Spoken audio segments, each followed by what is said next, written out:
Bienvenidos una semana más a las entrevistas de la Asociación Capernaum.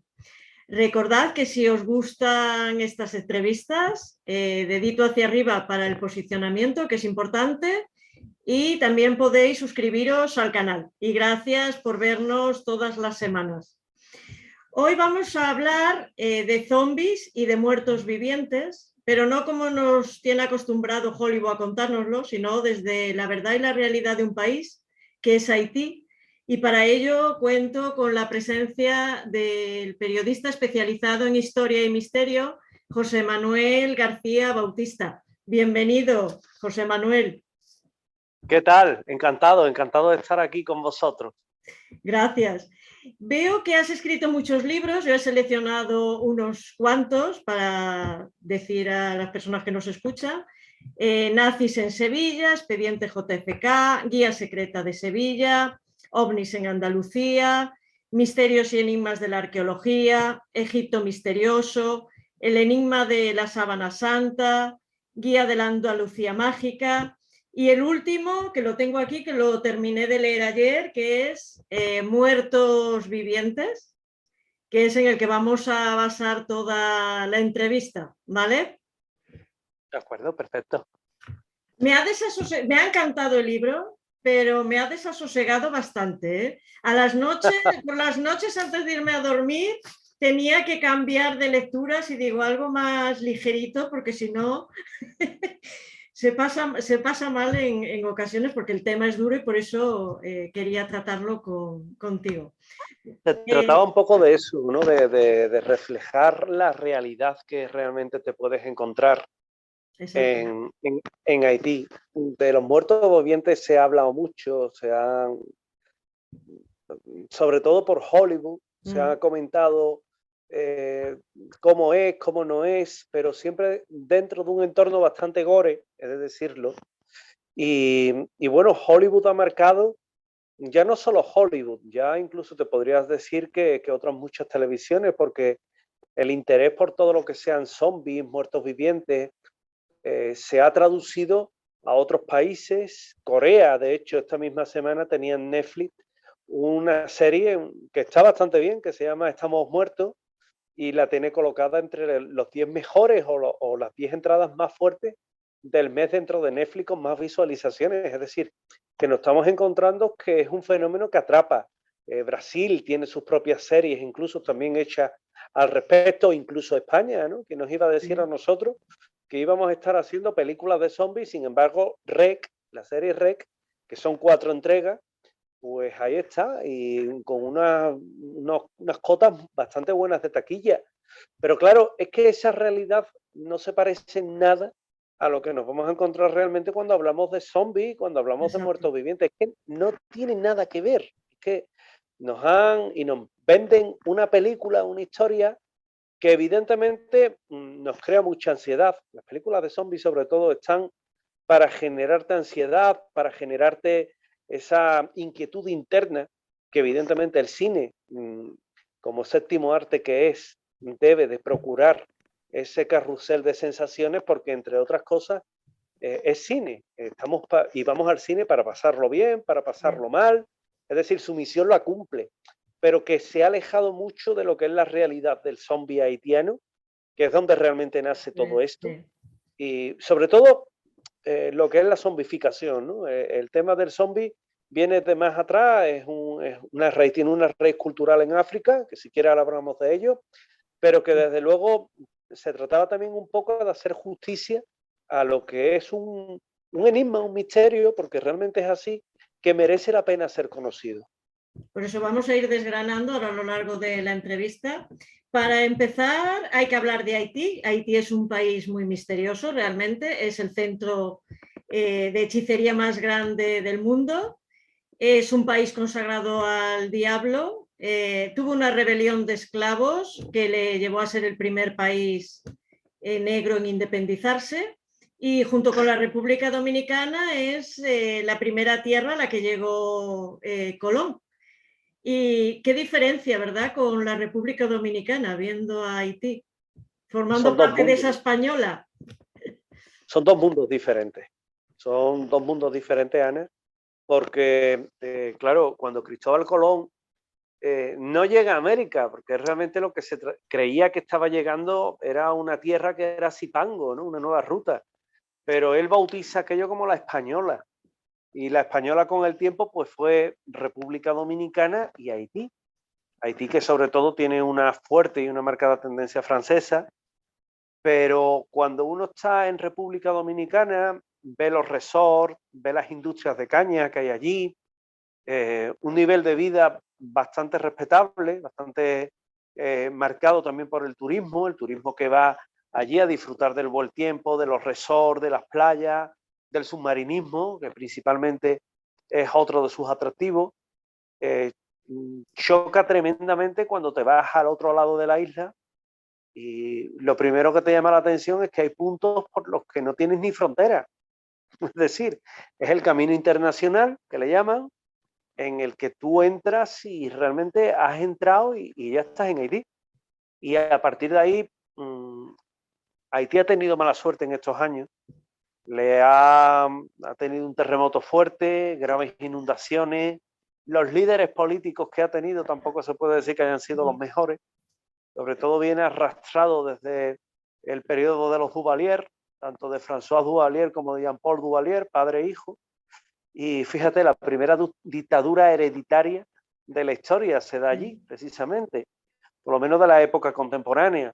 Entonces, claro, llega un momento en el que uno se pregunta dónde se han quedado aquellas criaturas para que se les haya tratado tan mal.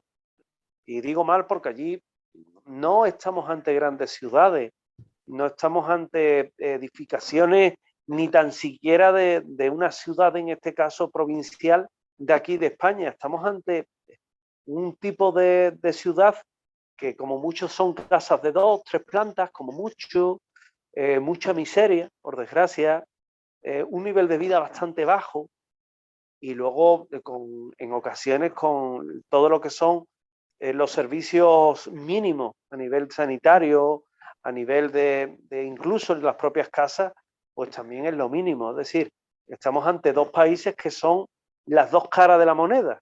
Uno en el que evidentemente se le ofrece al turista todas las comodidades, absolutamente todas las comodidades, y en el otro que te dan la vida, ¿eh? En el otro son gente tremendamente amable, tremendamente humilde, que los ha tratado mal la vida, como te comentaba antes, pero que sin embargo lo poco que dan te lo ofrecen.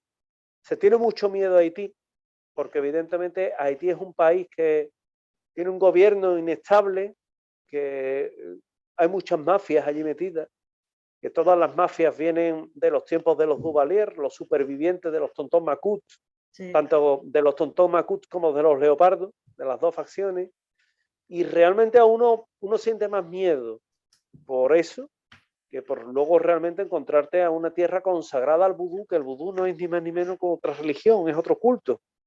Que si aquí no le tenemos miedo a la santería, ni no le tenemos miedo a, voy a ir a otra facción más blanda, a los evangelistas o a los testigos de Jehová, tampoco le tenemos que tener miedo al vudú. Es decir, el vudú es otra religión que tiene una parte bastante abrupta, y esa parte bastante abrupta pues evidentemente es la más radical, que es el uso del vudú en un sentido negativo, consagrado a la magia negra, consagrado al diablo, y con la capacidad de zombificar personas bajo determinadas circunstancias.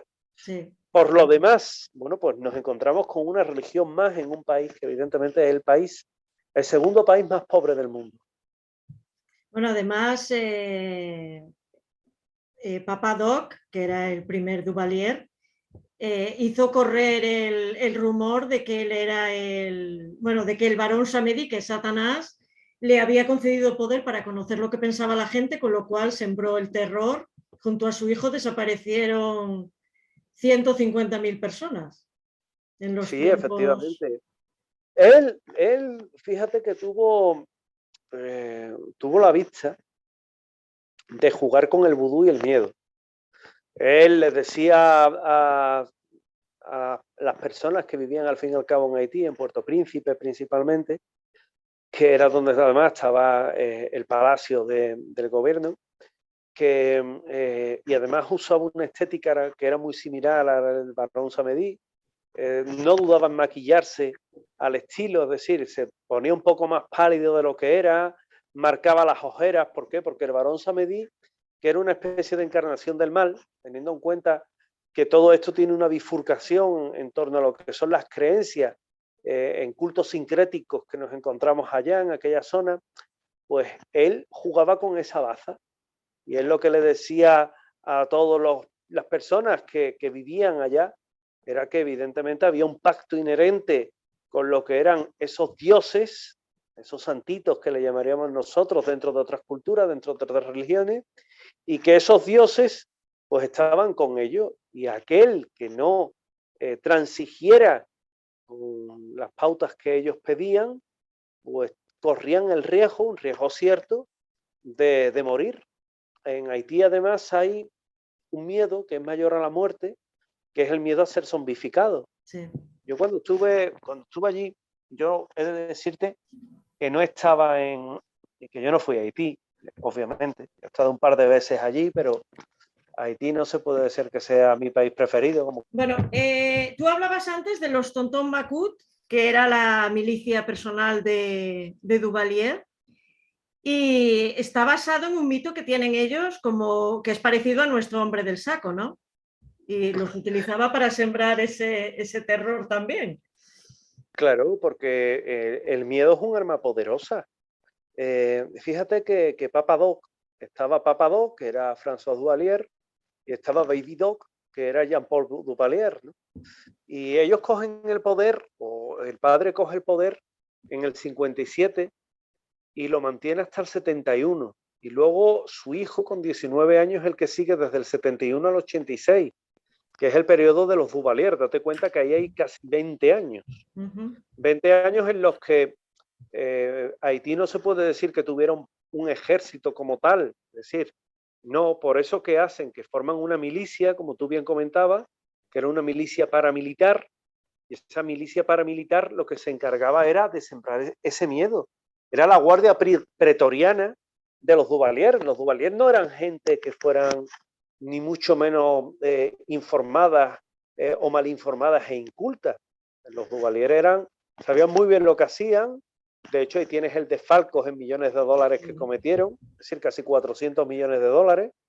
Y luego ellos evidentemente se amparaban en todo lo que eran los mitos del vudú para crear ese miedo. Antes hablabas tú del hombre del saco, principalmente porque el hombre del saco aquí lo que hacía era que secuestraba a los niños, principalmente, y el niño aparecía muerto porque le habían robado la manteca, el unto o la sangre. Y allí simplemente es que la persona desaparecía y o no aparecía o aparecía hecho un zombie.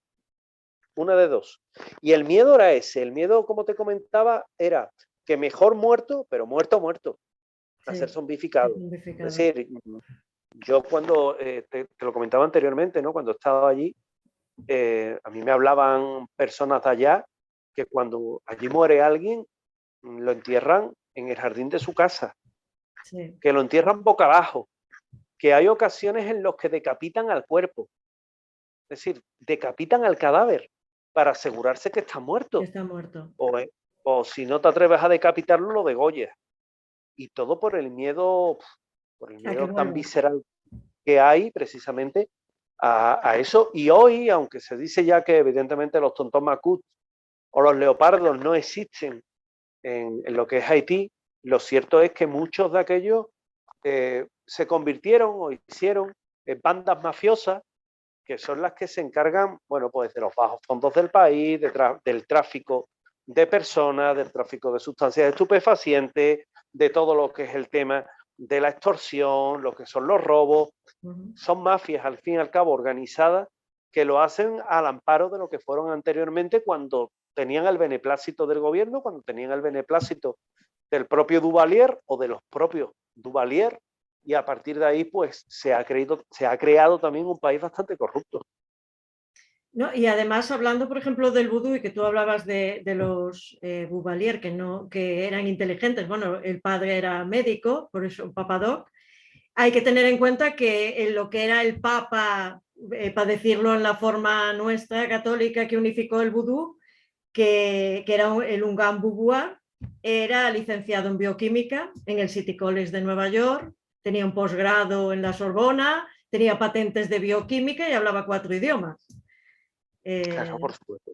Date Entonces, cuenta que cuando se manipula el sistema de creencias de una persona, evidentemente no lo manipulan cualquiera.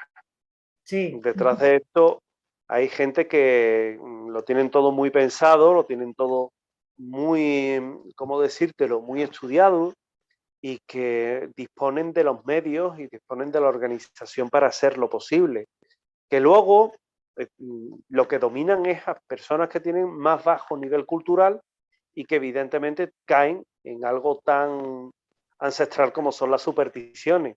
Las supersticiones, el misticismo, todo esto, si se sabe jugar con ellos, es un poderoso elemento.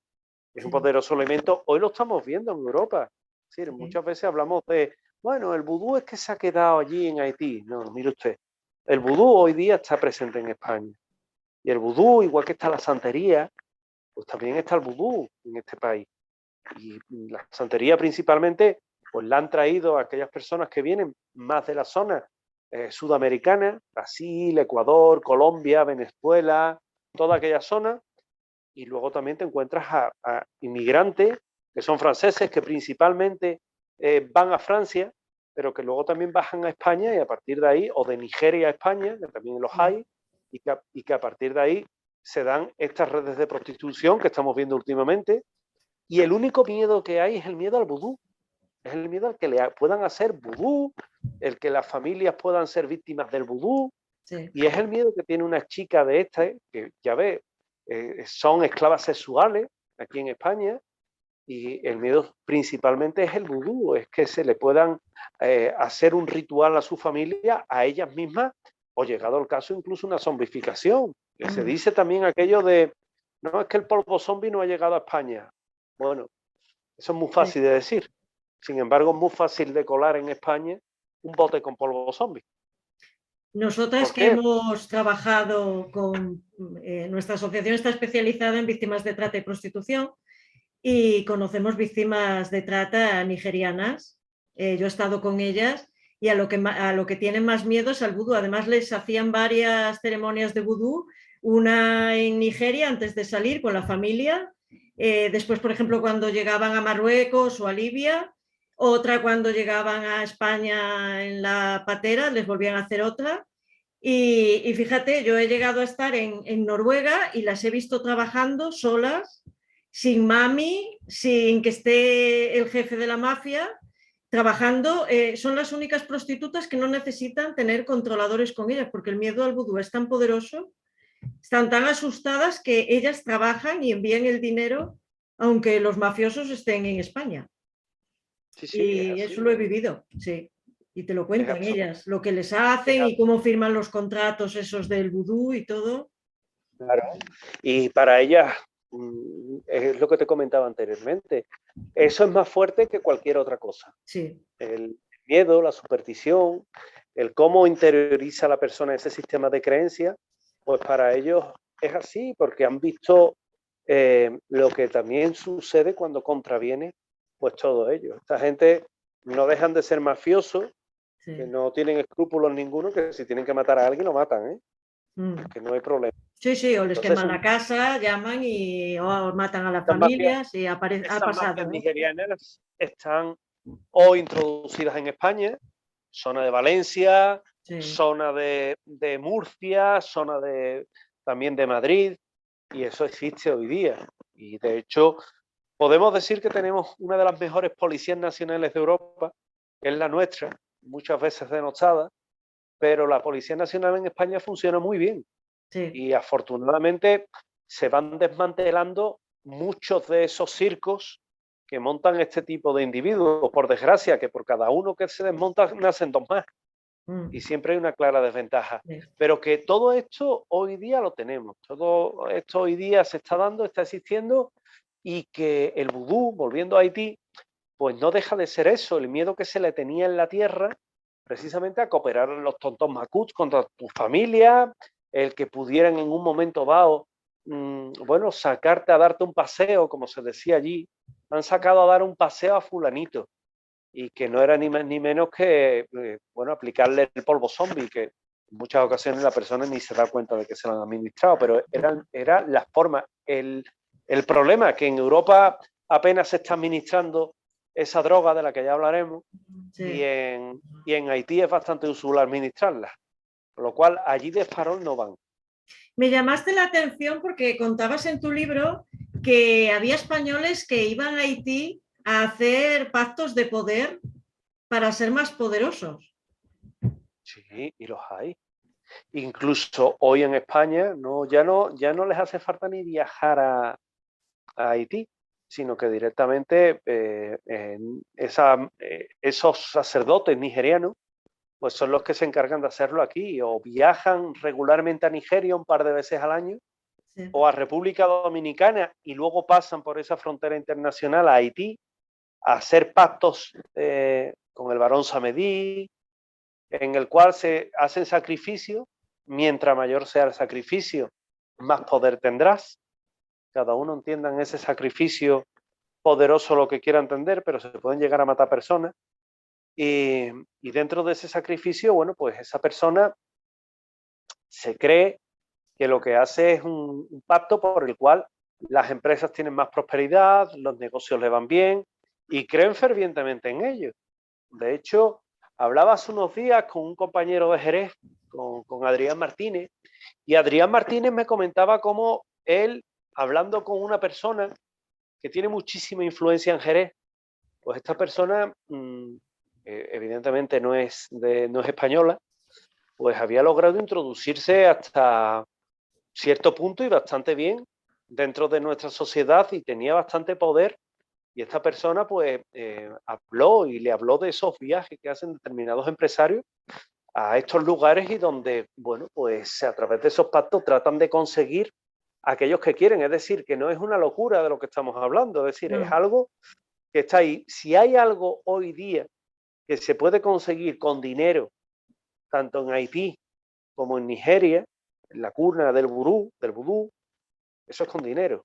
Cualquier cosa, lo que se te ocurra, por rocambolesca que sea. Que quieres matar a una persona para un ritual, se consigue. Es decir, esto es así.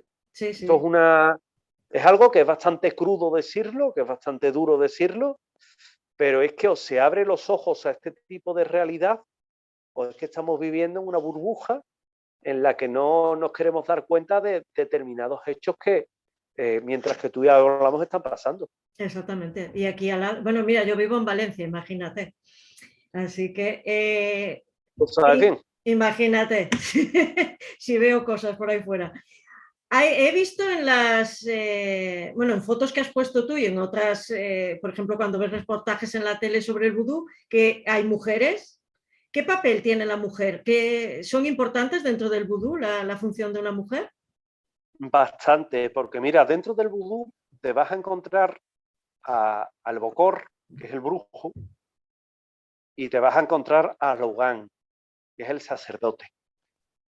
El Ogán normalmente es el que tiene un papel más espiritual, más de preparación a lo que es una ceremonia de vudú. Y el Ogán muchas veces se hace acompañar de una sacerdotisa. Ahí es donde entra el papel de la mujer. La mujer sobre todo lo que hace es preparar a los participantes que van a entrar dentro de la ceremonia. Es muy importante. Se encarga de todo lo que es el control de esos mismos participantes, de todo lo que es esa logística que tiene una ceremonia de vudú. Una ceremonia de vudú no tiene por qué haber zombificado, simplemente es un ritual, es como su propia misa, vamos a llamarlo así, ¿verdad? Donde hay personas que entran en una especie de éxtasis, que contactan con los que son espíritus, que hablan a través de ellos, que se dejan poseer. Y ahí las mujeres son las que se encargan, ya te digo, de prepararlo. Incluso los niños también participan en la ceremonia. Ellas se encargan de preparar un brebaje que es a base de café solo con aloe, que siempre lo comento, no debe de estar muy sabroso al paladar, porque las criaturas, tal y como lo beben, lo echan. Pero que son las que también se encargan del orden, del turno que va a llevar cada uno dentro de la ceremonia, de apoyar al sacerdote, que suele ser alguien con mucho carisma y que es el que controla bien todas las pautas Y un poco también es la persona que ensaltece todo lo que es el propio ritual, la que se encarga de poner pues ese punto de pimienta, como yo digo, y hacer que sea, bueno, conforme el que va buscando un ritual de este tipo quiere. Con lo cual, no es ni mucho menos una religión, digamos, machista, en la que simplemente está todo muy jerarquizado, eso sí es verdad, y en la que desde luego, bueno, pues nos encontramos con algo también tan importante como, fíjate, el hecho de esa comunión que hay con el mundo de los espíritus, pues tenerlo también dentro de lo que es la religión en la cual el diablo, como tú comentabas, que no es exactamente así, pero que muchos hablan de aquello, no es un país que está consagrado al diablo, sí es cierto, pero que la figura del diablo no es ni mucho menos la más preponderante que hay allí. De hecho, el vudú se entiende como una religión global y nunca sintetizándola, y que tiene también su parte de santitos, como antes te comentaba, y que viene todo de ese crisol cuando, bueno, pues se fusionaron cultos que eran los cultos de los esclavos que llegaban desde Nigeria por la vía, en este caso, del Alto del Caribe hasta allá, y luego los cultos que se encontraban a nivel cristiano, que como eran prohibidos, pues ellos ¿qué hacían? Bueno, pues me invento esto, que de alguna forma lo puedo hacer bien, y digo que aquel santito pues va a ser este santo cristiano, y cuando me vean rezarle, yo le estoy rezando a mi santo, pero para ellos que le estoy rezando al suyo. Y era una forma de esquivar todas aquellas prohibiciones, fíjate. Ya. Pues ahora vamos a entrar en materia ya con el tema de los zombies. Decir que el Código Penal de Haití se refiere a la zombificación como el delito de crear la muerte aparente de una persona por medio de drogas. Viene a ser como la pena máxima, podemos decir que es como en Estados Unidos, la silla eléctrica o la inyección letal, pero también hay casos que tú lo cuentas de zombificación en la que no es una pena porque hay envidias, hay herencias, hay esclavas sexuales, entran los esclavos que están trabajando, las personas que trabajan como esclavos en las plantaciones. Entonces quiero que me digas, porque existe, qué es un zombie, cómo se zombifica y qué es el polvo zombie. Bueno, pues un zombie lo primero es una persona sin voluntad. Una persona que vive y le han robado aquello que es más, que uno puede estimar más, que es la libertad. Que técnicamente es una persona que ha estado no muerta, pero sí muy próxima a esa muerte, y que se le puede zombificar por muchos motivos. Celo, envidia, riñas por tierra, dinero, infidelidades. Infidelidades es bastante normal que, bueno, una pareja despechada pues contrate a un bocor que por $200 zombifica a una persona. Entonces, claro, ¿qué ocurre? Pues que los zombies tienen esa catalogación, es decir, son personas, lo que pasa es que tienen otra particularidad, que legalmente están muertas. ¿Por qué están legalmente muertas? Porque se ha extendido un parte de defunción a nombre de la misma, que tras un determinado reconocimiento médico, que no es forense, pues han determinado la muerte. Eso es un zombie, una persona sin voluntad, un esclavo que trabaja de sol a sol hasta el día siguiente, en el que come poco, duerme poco y trabaja mucho. Y que si le sabes mantener en ese estado drogado, vas a tener pues un esclavo hasta que su cuerpo diga basta, o hasta que la mano del empleador, del esclavizador, diga basta. Con lo cual es muy duro, ¿eh? Sí. Te garantizo que es algo que es muy duro. Eso es un zombie. La segunda pregunta, ¿cuál era? Recuérdamela. ¿Qué es el polvo zombie y cómo se zombifica una persona? Pues zombificar una persona es relativamente sencillo. Hay un ritual que viene a durar 3 días aproximadamente, que es en el que el bocor prepara el polvo zombie. El polvo zombie, que ahora te voy a explicar cómo es y de qué está hecho. El polvo zombie basta con que una persona lo inhale o lo tome por vía cutánea. ¿Eso qué quiere decir? Que no hace falta ser tan extremista como, por ejemplo, en la película La serpiente y el arco iris, en la que Sí, había se que le soplar. sopla el polvo zombie en la cara. Si no basta, además, soplártelo, eso es una cantidad desproporcionada a la que le suministran en la película. Sí. Basta con que un dedo esté mojado en esa sustancia y que esa persona con un guante te lo pase por el tuyo, por tu mano. En ese momento estás perdida, porque el polvo zombie puede tener una acción de entre 4 y 24 horas. A partir de ahí, pues la persona entra en un estado aletargado, no tiene ganas de comer, fiebre, cae en una especie de, ¿cómo explicártelo?, de estado de abatimiento total hasta que pierde el conocimiento. Cuando pierde el conocimiento llega el médico, que ve que la situación está compleja, aparentemente esa persona no tiene pulso, aparentemente esa persona las pupilas las tiene fijas, no hay reacción ante la luz, aparentemente esa persona está muerta. Para comprobar que está muerta, imagínate, Haití, en medio de Haití, decirte que allí un desfibrilador, No. la cosa más grande del mundo, como que no lo vas a encontrar. Decirte que vas a encontrar una sala forense, ya otro planeta. Entonces, bueno, pues normalmente, ¿qué se hace? Pues que el médico que certifica la muerte lo que lleva es un alfiler y con ese alfiler lo que hace es que pincha al presunto muerto o le pincha el globo ocular, le pincha un ojo. Que no chilla, que no llora, está muerto.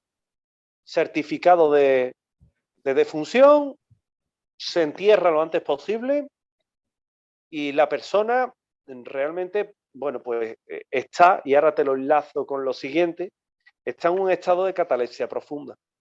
En el estado de catalepsia profunda, tu cuerpo puede tener alrededor de 4 pulsaciones por minuto. 4. Neurológicamente el daño que le haces al cuerpo es absoluto. Es decir, es criminal lo que le puedes llegar a hacer a una persona en ese estado. Una vez que esa persona está en ese estado de catalepsia profunda, va despertando, porque evidentemente es una catalepsia profunda inducida. ¿Cuánto puede tardar en despertar? No menos de 24 horas, no más de 72 horas. Por lo tanto, esa persona permanece enterrada al menos un día, vivo, sabiendo que está enterrado. La ansiedad es grande, el pulso está desbocado, los nervios están a flor de piel, crees que no te van a sacar de allí, con lo cual el miedo juega un papel importante, el oxígeno, la falta de oxígeno y la acción de la droga, pues evidentemente tiene a esa persona muy mermada hasta que un tiempo después, unas horas después, hasta esa tumba se acerca el bocor, el brujo, con una serie de acompañantes que son los que te sacan de allá, en una especie de ceremonia bastante grotesca, y a esa persona allí mismo, en función de lo aturdida que esté, de la resistencia que haya tenido o no al polvo zombie, pues hay ocasiones en las que se le propina una paliza, con lo cual lo acaban de dejar aturdido y dolorido, y si la persona está muy afectada, pues se le lleva a casa del bocor, donde te dan una pasta de otro fármaco,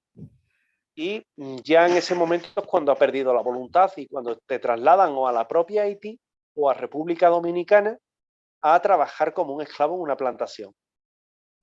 El polvo zombie tiene la cualidad... Espera, tengo una preguntita antes del polvo zombie. Si es tan común la zombificación en Haití, la familia no sospecha de que se ponga malo de repente y no sospecha que puede estar siendo víctima de una zombificación y no que está muerto. Y por eso, cuando hay dudas, la familia prefiere enterrarlo en casa, en el jardín de casa, a enterrarlo en el cementerio de la localidad que sea. Y por eso, cuando hay dudas, pues la propia familia es la que degolla al difunto. Esos son en los casos en los, claro, en los que hay duda. Hay otras ocasiones en las que, sabiendo que ha sido zombificado, no hacen nada porque tienen más miedo a ser también zombificados ellos que incluso despertar al difunto. Por lo tanto, para ellos está muerto de verdad. Sin embargo, es posible que no lo esté. Como te comentaba, el polvo zombie se tarda 3 días en preparar. No es 3 días por gusto, es que hay un proceso. No se sabía realmente qué era eso. Lo que sí se sabía era que había personas que decían haber sido zombificadas y que todo esto surge cuando en los años 80 del pasado siglo XX, pues hay un señor, Clavirius Narcis, y este señor, bueno, pues aparece un día vagando en las proximidades de su casa, en la que llama a su hermana, y este señor había sido zombificado en 1963, en mayo de 1963. Aparece 17 años después, aunque realmente la droga había dejado de hacerle efecto apenas un par de años después, pero estuvo vagando por allí. Y nos encontramos con algo tan curioso, que es él quien poco a poco, neurológicamente no estaba muy afectado, pudo ir contando lo que le había ocurrido. Lo que le había ocurrido, él en cierta manera también fue recordando más aspectos y se interesa sobre su caso un doctor de Puerto Príncipe que se llamaba Lamarck Lopon, y Lamarck lo que hace es que contacta con un experto del hospital clínico de Nueva York que se llamaba Nathan Klein. Nathan Klein le llama bastante la atención bueno, pues lo que aquel hombre cuenta, y si es verdad que hay una droga que tenía ese efecto, había que buscarla. Y para eso le encargan esa búsqueda a un científico de la Universidad de Cambridge, que en este caso era, me saldrá, Watt Davis. Y Watt Davis es el que se encarga de buscar ese polvo zombie. Él comienza a buscarlo, Universidad de Harvard, perdón. Él se encarga de buscar ese polvo zombie. Te puedo decir que él está en casi todas las ceremonias de vudú que puede, que como te comentaba anteriormente, no hay nada que no compre el dinero en Haití. Y bueno, él lo que hace es empezar a comprar polvo zombie. En unos casos era bicarbonato, en otros casos era cocaína, pero en uno de los casos sí parecía tener una sustancia que era muy fuerte, era muy poderosa. Él se pone en contacto con el laboratorio, pide un poco la composición y le vienen a decir que el compuesto principal es una sustancia que se saca de los tetróntidos y que es muy fuerte. Él pregunta qué tipo de sustancia y le dicen que es una droga que se llama tetrodotoxina, un tóxico, una toxina, que es 160.000 veces más potente que la cocaína y que iba aderezada de otros elementos como por ejemplo la atura, la hierba del diablo, muy utilizada por los chamanes y también por todo lo que es el tema de por ejemplo, aquel chamán famoso que era Carlos Castaneda, que hablaba de ello. Luego, aparte de la hierba del diablo, también nos encontramos con otros compuestos como por ejemplo el estramonio. Te encuentras también con lo que era la escopolamina. La escopolamina, bueno, pues hoy día la conocemos aquí porque es la burundanga, sí, y es la droga del violador. Te borra la memoria a corto plazo. Tiene también atropina, que también es otro potente alucinógeno y otra potente droga. Y todo eso mezclado en una proporción justa y exacta, porque si te pasas en la proporción matas a la persona, pues es la que te proporciona ese estado de muerte aparente. Watt Davis lo que hacen es que sabiendo ya que ese es el componente básico, pues se comienzan a interesar por las utilidades que puede tener. Antes te comentaba que cuando al zombie se le saca de la tumba se le da una droga de mantenimiento, que evidentemente ahí están las mafias para cobrar todos los meses esa droga de mantenimiento. Esa droga de mantenimiento está hecha y forma como una pasta que está hecha a base de escopolamina, que es esa burundanga de la que te hablaba anteriormente, y atropina, y eso lo que hace es que tiene a la persona en un estado aletargado, no tiene memoria, no sabe quién es, no sabe dónde se encuentra, acata órdenes prácticamente sin discutirlas, con lo que te puedes imaginar que ese polvo zombie pues realmente es un potente fármaco, pero también un potente veneno. Te puede matar, Sí. nada más que te pases un poquito en la proporción, matas a la persona, pero también hay otros compuestos que sirven para rebajarlo, incluso potenciarlo, como por ejemplo la famosa molécula de Dios que se saca del sapo bufo y que también puede tener y también la puede contener. Y cuando uno va sumando, pues se da cuenta realmente que no solo es una sustancia, es una mezcla de varias de ellas que le dan una potencia que es bestial y que hoy día te puedo decir que se sigue experimentando. Por ejemplo, la Universidad de Princeton está muy metida en ello, la Universidad de Cambridge también está metida en ello, Harvard sigue metida en ello, la UCLA también está experimentando y que principalmente lo que tratan es de domar, nunca mejor dicho, controlar el compuesto para sobre todo ver qué utilidad puede tener como anestésico, como analgésico, porque se consideraría que sería un paso importante dentro de nuestra moderna farmacopea. Vale. Y me decías que, bueno, hay personas que no saben que son zombificadas. Bueno, es tremendo, porque si ya es tremendo que a ti como pena te zombifique, que a ti alguien te pueda pasar un dedo, como decías, y que te acaben zombificando sin tú saberlo. Es terrorífico. Sí, totalmente. Además, tú imagínate que hay dos hermanos que se pelean por unas tierras y un hermano pues encarga un ritual de zombificación a otro. No te lo esperas, pero te han zombificado. O que una esposa sabe o sospecha, en el segundo caso es peor, que su marido le es infiel o que su pareja le es infiel y manda un ritual de zombificación. La persona tampoco lo sabe. Se va a enterar cuando esté bastante fastidiada.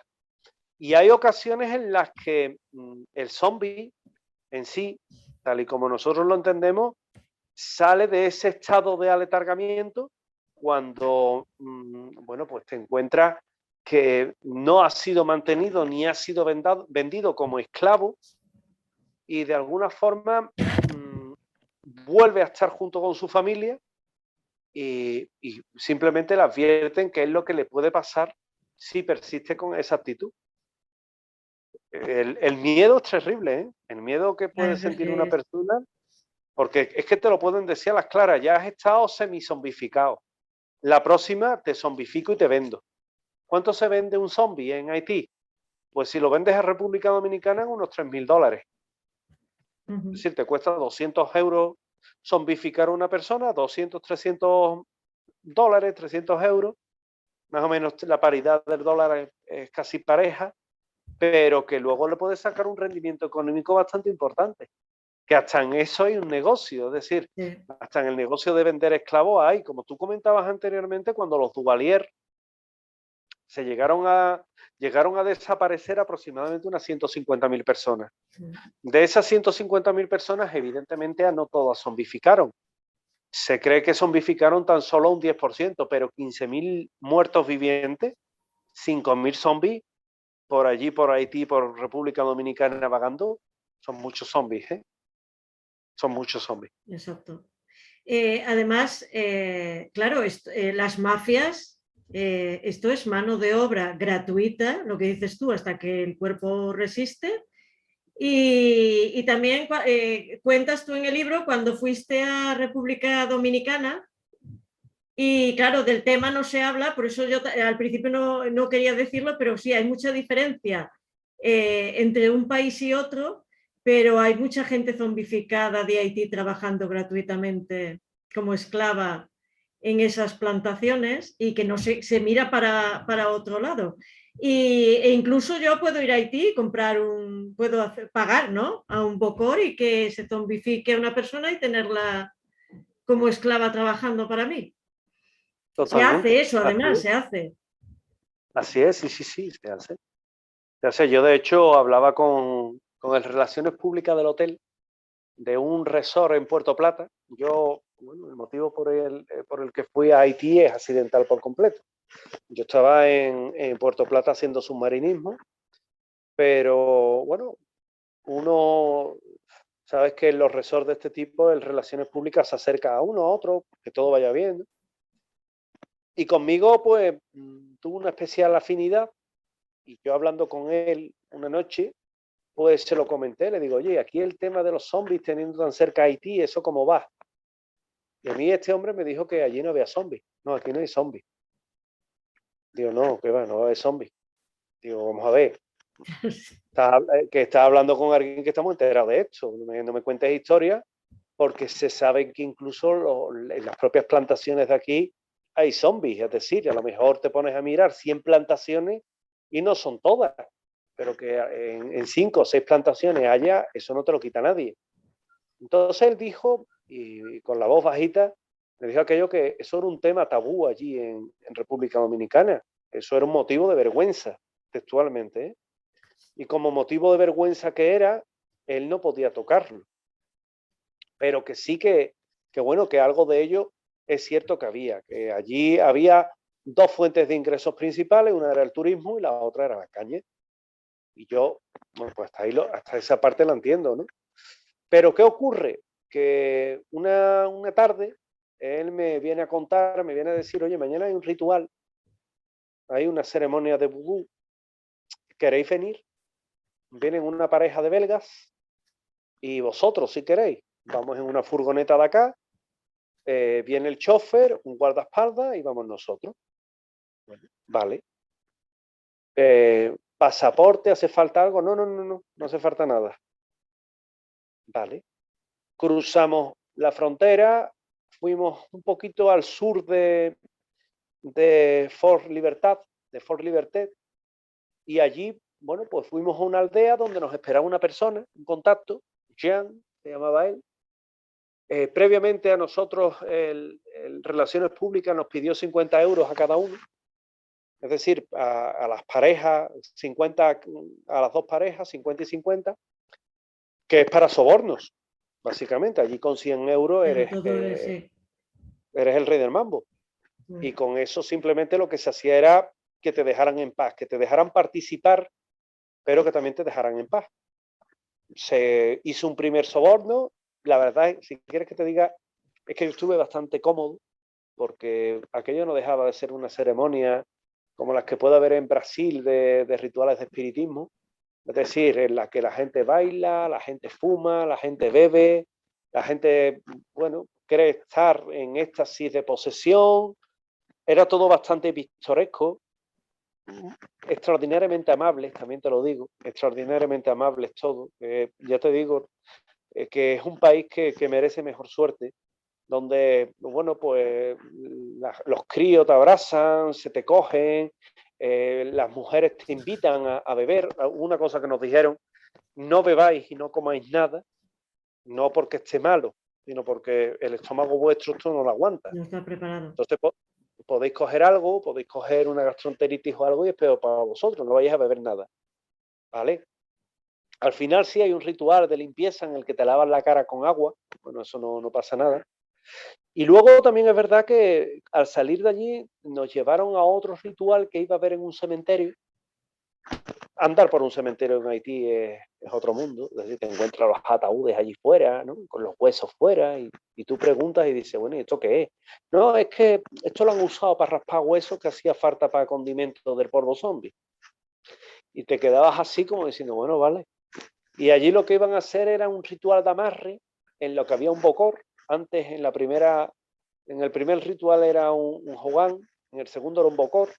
Y el bocor era el que un poco, sí, aquello sí me resultó cómico, porque, bueno, para mí era una situación sobreactuada, en la que la persona entraba en éxtasis, decía que había entrado, que lo había poseído el varón Samedí, que bendecía a la pareja. Bueno, era bastante todo curioso. Y a la hora de irnos, a mí me lo comentó él, dice, hay 2 cosas que no puedes decir.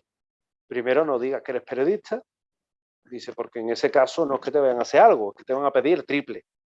Dice, porque aquí es la norma que hay. Y si segundo, dice, no deis mucho cante, Dice, porque, hombre, sois blanquito, se os ve venir, Sí. habéis pagado un poco la entrada, procura pasar desapercibido, ¿no? Y a la hora de irnos, pues Jan nos vino a decir que había preparado para aquella misma noche un ritual que en este caso era el despertar de un zombie. Claro, la idea mía, ¿cuál fue? Yo quiero ir. Quedarte. Yo voy. Yo me apunto, yo voy. Yo voy, me dijeron que no, me dijeron no, ahí no puedes ir. Pero ni tú ni nadie, ni tú ni uno de aquí. Ahí nada más que pueden participar ellos y eso sí es peligroso. Y bueno, de aquello me quedo con la experiencia, que fue bastante fuerte, más por el miedo a que te puedan hacer algo los fulanos que estaban allí con unos machetes muy grandes, que otra cosa. Yo incluso llegué a preguntar, digo, oye, ¿yo cómo sé que esto no es un espectáculo que ha montado una mafia de aquí? Y me lo dijeron también, dice, porque no había gente armada. Sí, te veía alguno que otro con los machetes, pero tampoco. Dice, si esto hubiera sido una mafia, aquí está, hay gente armada controlando quién viene, quién no viene y recaudando. Dice que no era el caso, esto ha sido una cosa improvisada. Y luego, bueno, pues el segundo recuerdo fue un bote de polvo zombie. Y a mí se me antojó. Lo pedí, oye, ¿se puede comprar un bote de polvo zombie? Sí, claro. ¿Cuánto me puede costar? $5. Madre mía. $5 el sueldo de un mes. Eso me costó. También te digo una cosa, Ana, yo no lo he probado, ¿eh? Ni mejor que no lo pruebes.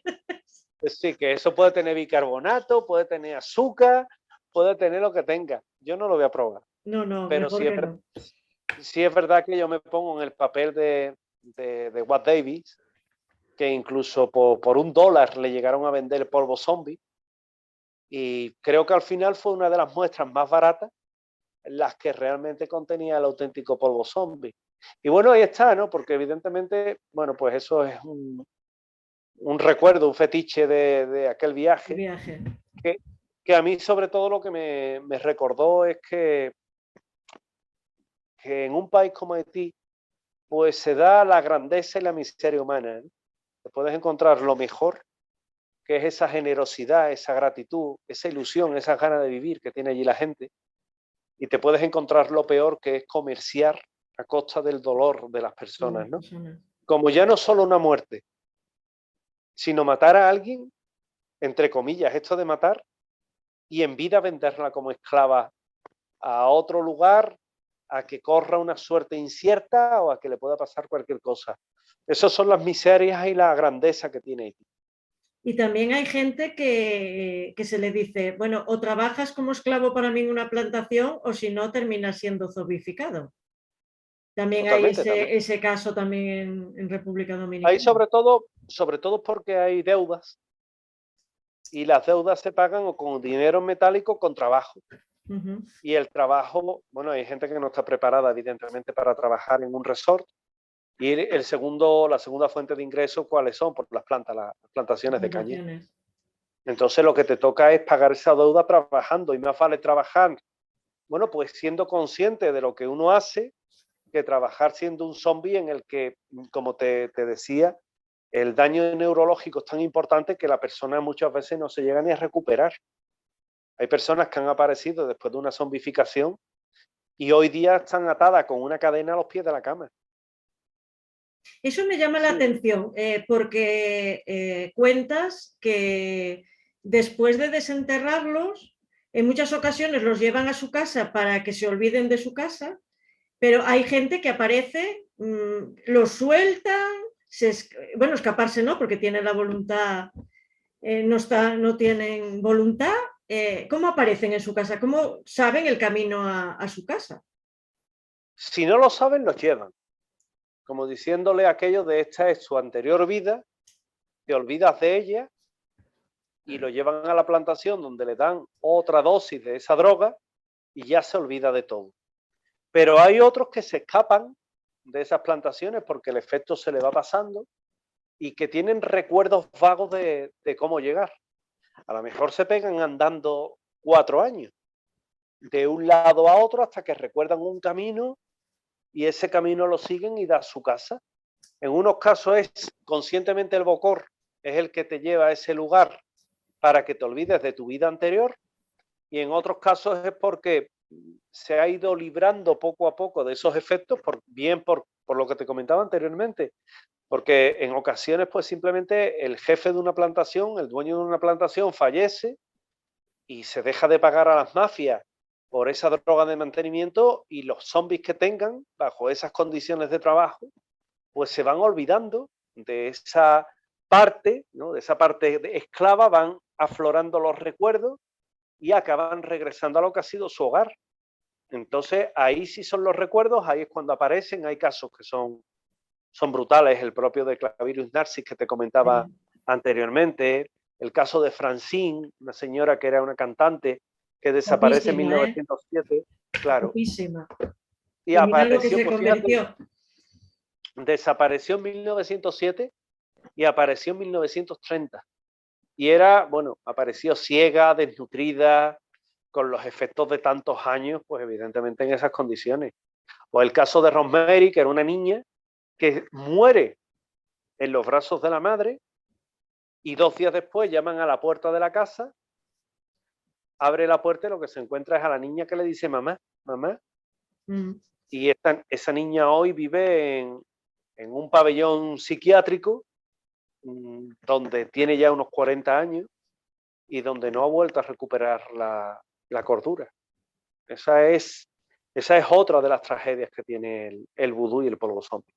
A mí hay 2 casos que cuentas que me tocaron mucho, y uno quiero que lo cuentes, que es el de Francine Hillier, que es la esclava sexual del Bokor, como él las zombificó para ser su esclava, y otra cuando un Bokor lleva a un zombie al hospital, además le va pegando en unas condiciones pésimas, con quemaduras creo que de 2.º grado, y había una médica europea que quería ayudarlo, y los otros médicos, mira el terror que sienten, que le dijeron, no, mientras el Bokor esté aquí no podemos atenderlo. Lo atendieron después, pero ese hombre murió.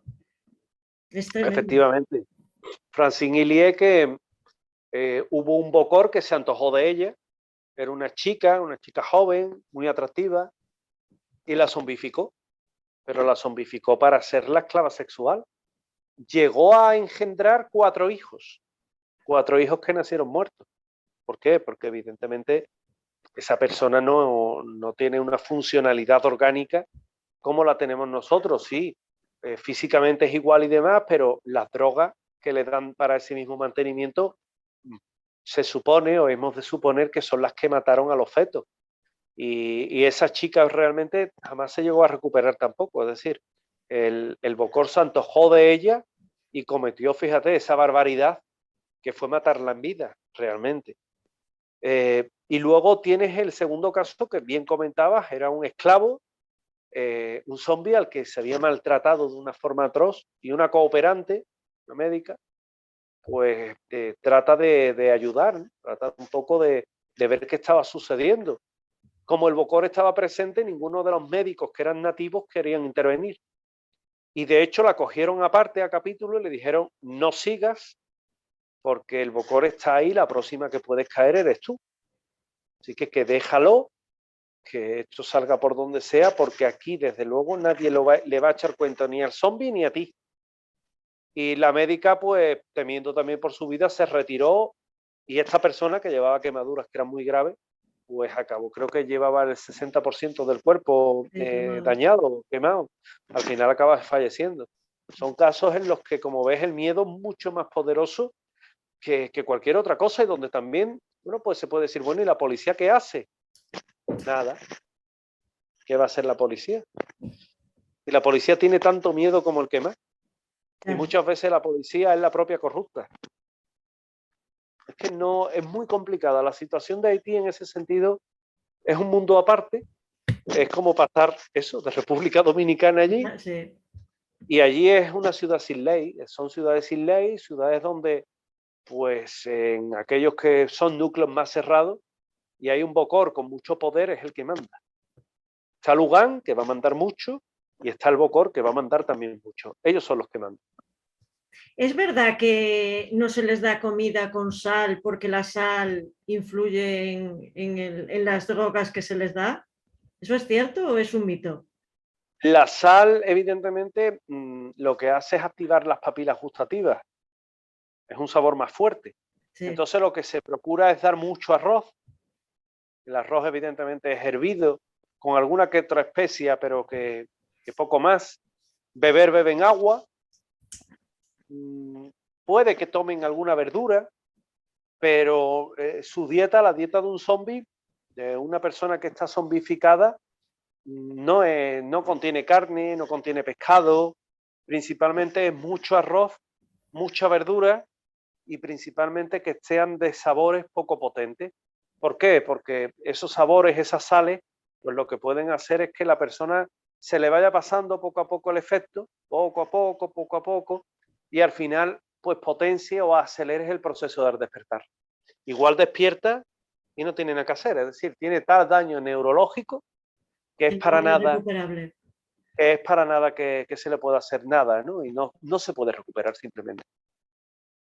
Hay niños zombificados porque, bueno, yo soy evangélica y conozco a Gigi Ávila y fue a Haití, él era evangélico, de Puerto Rico, y se encontró con niños, bueno, Rosemary tenía 14 años, era una niña, pero más pequeño. Sí, sí. Muchas veces se zombifican a los niños como una venganza. Como una venganza, ¿por qué? Pues como una venganza porque puede que una familia haya hecho un mal contra otro niño. Yo sé de un caso en el que se atropelló a un crío y allí están los tap-tap, se le dicen los tap-tap, porque cuando te quieres bajar de un autobús público le pegas al techo, hace tap-tap y te De bajas, ¿no? bajar. Pero hay coches, allí hay coches, ¿no? Que no nos vayamos a creer tampoco que aquello es el tercer mundo, ¿no? Entonces, ¿qué ocurre? Pues que una familia, el conductor de un coche atropella a un niño, el niño muere, te puedes imaginar, y la familia de este niño lo que encarga es un ritual de zombificación a uno de los hijos de ese chofer. Eh, bueno, eso es una tragedia, Como porque, represalia. claro, creo que era un crío de 4 años de edad. 4 años de edad, evidentemente sobrevivió muy poco tiempo. Se zombificó, pero claro, como te decía, la droga zombie va en función de la corpulencia de la persona, del peso. A un niño no hay una medida. Claro, Si no. te pasas, si te pasan esa droga, matas a la persona. En este caso, la persona era una personita, era un crío, y acabó muriendo, aunque estuvo, creo que como zombie estuvo una semana. Una semana, lo que pasa es que con las funciones vitales bastante bajas, bastante alteradas. Qué tremendo, Dios mío.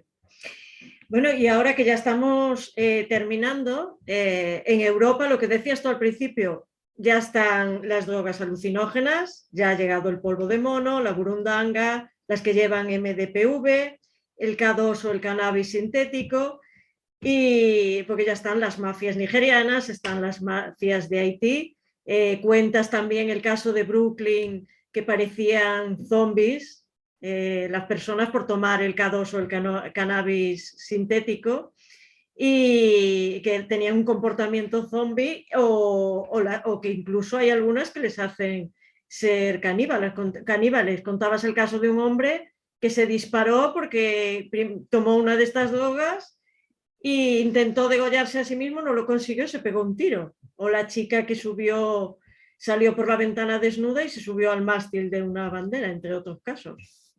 O uno que en Chicago que trató de emprender una mordisco con la policía de Chicago. Sí. Y bueno, tú sabes que allí son rápidos de gatillo. Allí no tienen muchos problemas.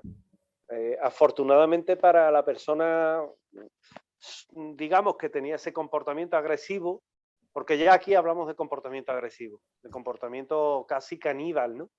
Pues el policía de Chicago lo que hizo fue que disparó un taser, una pistola eléctrica, y aturdió a la persona, se la esposó y se le pasó el efecto, ¿no? Porque además este tipo de drogas dejan muy poca marca química en el cuerpo. La burundanga, por ejemplo, es una droga que deja una marca mínima en el cuerpo. Es casi indetectable. Entonces, ahora mismo sí están llegando ya este tipo de drogas, hay que tener muchísimo cuidado. La burundanga te la pueden poner en la bebida y no te das cuenta. Y lo que hace es que te borra la memoria y te dura los efectos varios días. Tiene un dolor de cabeza, aturdimiento. Pero también es verdad que antes has citado algunas de ellas, el polvo de mono, el cristal, todo eso se queda chico si lo comparamos con una dosis de lo que es esta droga, porque esta droga no te convierte en un caníbal, ni en un tío agresivo. Esta droga literalmente lo que te hace es que te deja caos, te deja en una catalepsia total. Sí. Y es diferente. Son drogas diferentes, ya ahí sí entroncaríamos más con el zombie que nos venden en televisión, el que le gusta de pegarle bocado en la cabeza que el que pille.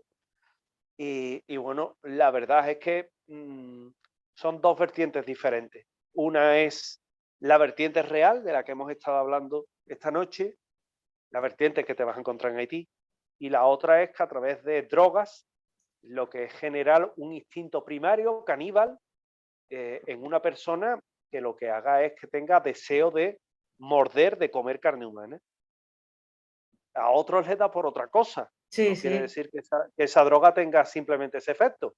Tiene muchos efectos, pero bueno, a uno de ellos el efecto que tiene es defenderse a bocado.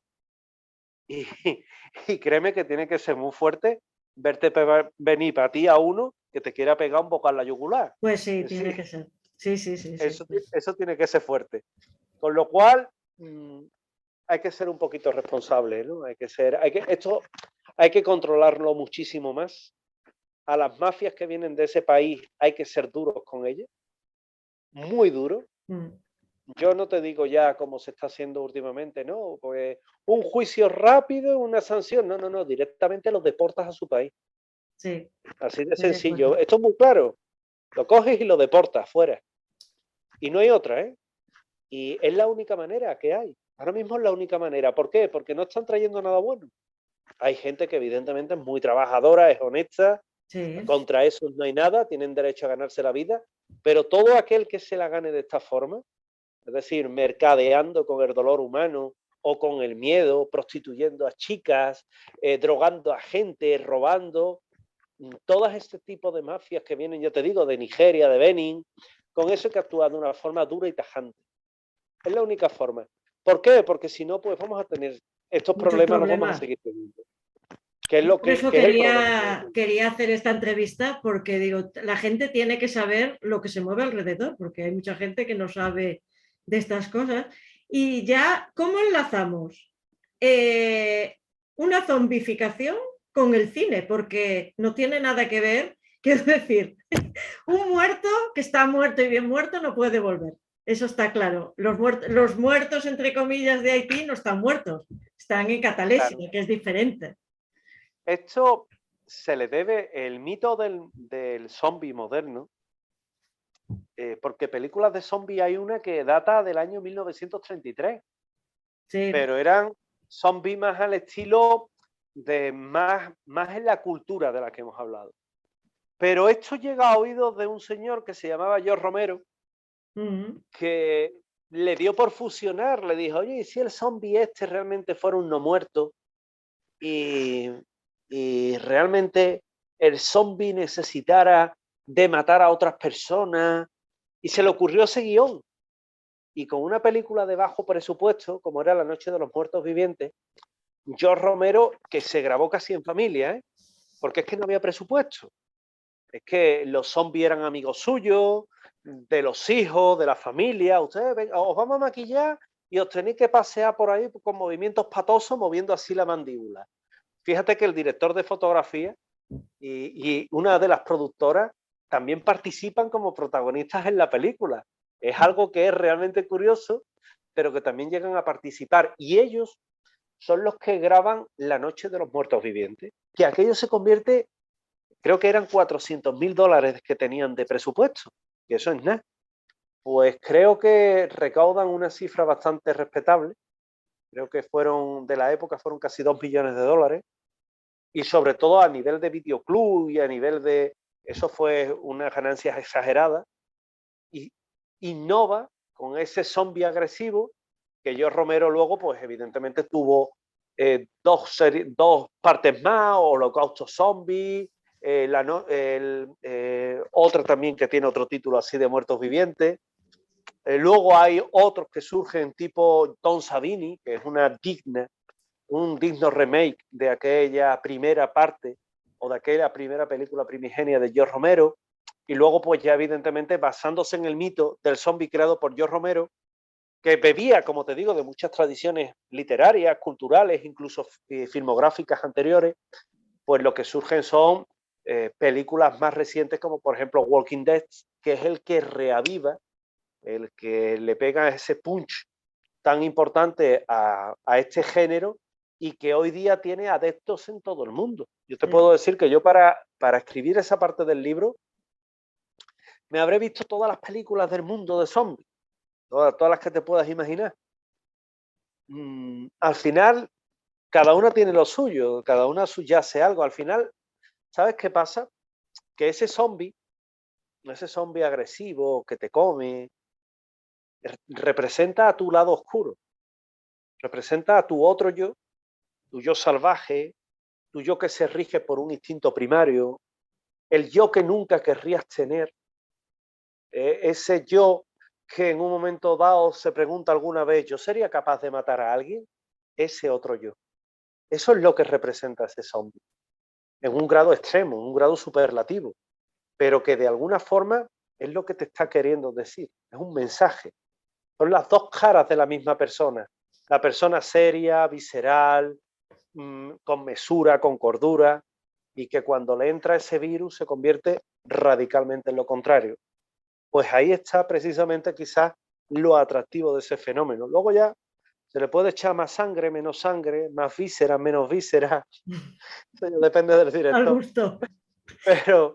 Pero realmente es eso de lo que se trata. Todas tienen algo, ¿eh? Últimamente, yo como te comentaba, he visto unas pocas de películas de este género, pero siempre me sorprenden, ¿no? En Corea se está haciendo muy buen cine a ese nivel. Hay una película que se llama Virus, que es coreana, que está bastante bien. Se puede ver en plataformas tipo Netflix. Estamos Muertos también es una serie que está bastante bien. Plató Z, que es brasileña, tiene su atractivo. Todas tienen algo. Evidentemente no le puedes pedir un guión de Oscar.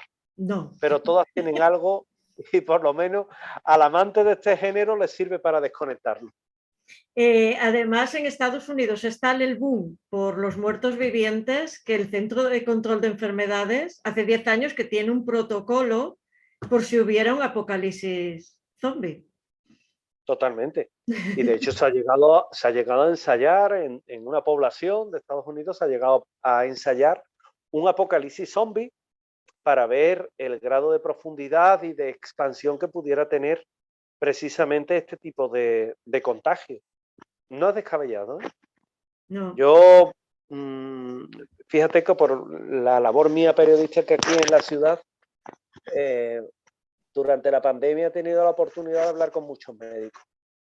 Imagínate tú un coronavirus, me vas a permitir que ponga ese ejemplo, que es el que tenemos más cercano, cuya grado de transmisibilidad aérea es muy alto, se considera que puede llegar a ser incluso tan alto como el del sarampión, que es el virus más contagioso que hay, curiosamente, fíjate.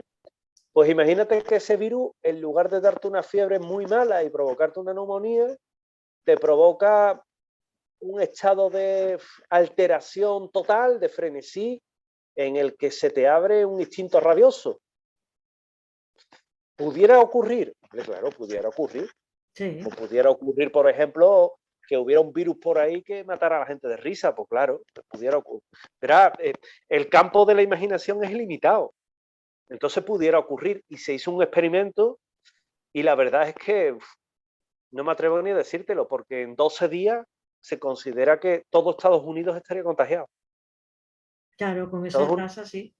Estados Unidos es un país bastante más grande que España y lo único que sobrevivirían serían pequeños núcleos de supervivientes que tratarían de defenderse del resto de ese virus. ¿Te suena, verdad? Sí. 28 días. He perdido el sonido. ¿Te has quitado el sonido, José Manuel? Ahora. Sí que me suena, 28 días va así. Claro, eso es lo que te estoy contando Y eso es lo tremendamente... Te has quitado otra vez el sonido. A ver. No, lo sigues teniendo. Ahora. Ahora, es que tengo una llamada ahí en espera que le entra y me corta el sonido. Entonces, claro, eso es demoledor. ¿Por qué? Porque te aparecen este tipo de, bueno, pues este tipo de estudios que viene avalado por un CDC y, oye, algún grado de verisimilitud desde luego tiene. Y es preocupante, ¿eh? A mí, hombre, uno cuando se pone a pensarlo y ve las cifras, ve el informe, se da cuenta de la exactitud que tiene y también de la verosimilitud que tiene, y llega un momento en el que te lo planteas y realmente dices, oye, que esto no es una quimera, que esto puede ser realidad. Bueno, nunca pensamos que íbamos a tener un coronavirus y estar 2 años de pandemia. Nunca pensamos que íbamos a tener estas drogas sintéticas que producen estos efectos. Entonces, mira, todo es posible. Esperemos que no ocurra. Esperemos que no ocurra. Esperemos que no ocurra. Pues ya hemos terminado. Muchísimas gracias, José Manuel, por esta clase magistral sobre Haití, los zombies, la zombificación y el polvo zombie. He estado muy a gusto, lo has explicado muy bien y a la gente decirles que, bueno, aquí está tu libro, si quieren saber más sobre Haití, los muertos vivientes. Bueno, y cuentas más cosas que Haití y los muertos vivientes, cuentas otras cosas más. Hay mucho más. Hay mucho tema aquí que cortar. Pues muchas gracias. Gracias, Ana. Encantado, espero repetir otro día. Y a vosotros os veo en las próximas entrevistas de la Asociación Capernaum. Adiós.